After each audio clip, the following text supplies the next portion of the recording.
महाराष्ट्र लोकांचे मत, लोकांचा विश्वास, आमची बातमी। मी राष्ट्रीय गुरुदास क्रांती मोर्चाचा जिल्हाध्यक्ष बोलतो, यवतमाळ जिल्हाध्यक्ष। आज इथे 40वा स्टेट अधिवेशन होऊ घातलेलं आहे, ज्यांची अध्यक्षता वामन मेश्राम साहेब करून आले। या कार्यक्रमाला 10,000च्या वर इथले लोकल लोक आणि पूर्ण महाराष्ट्रातून पूर्णकालीन कार्यकर्ते हजर झालेले आहेत।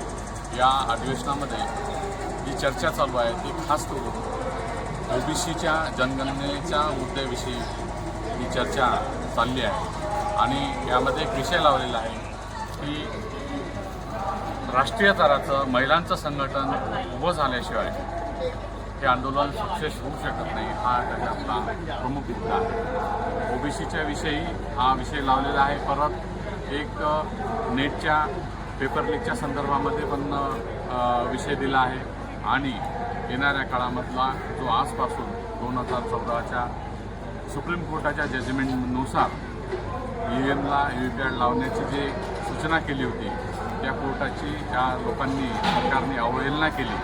त्या संदर्भामध्येही EVMमध्ये हॅकिंग कशी केली जाते, या मताचा कसा दुरुपयोग केला जातो, म्हणून हा विषयसुद्धा या अधिवेशनामध्ये चर्चेचा विषय आहे।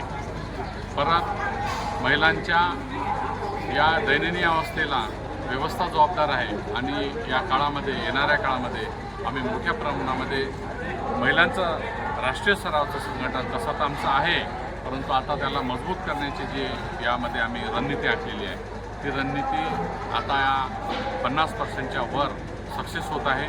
मोठ्या प्रमाणामध्ये या अधिवेशनामध्ये महिलासुद्धा उपस्थित झालेल्या आहेत आणि सर्व राष्ट्रीय गुरुदास क्रांती मोर्चाच्या माध्यमातून सर्व कार्यकर्त्यांना या अधिवेशनाला उपस्थिती केली।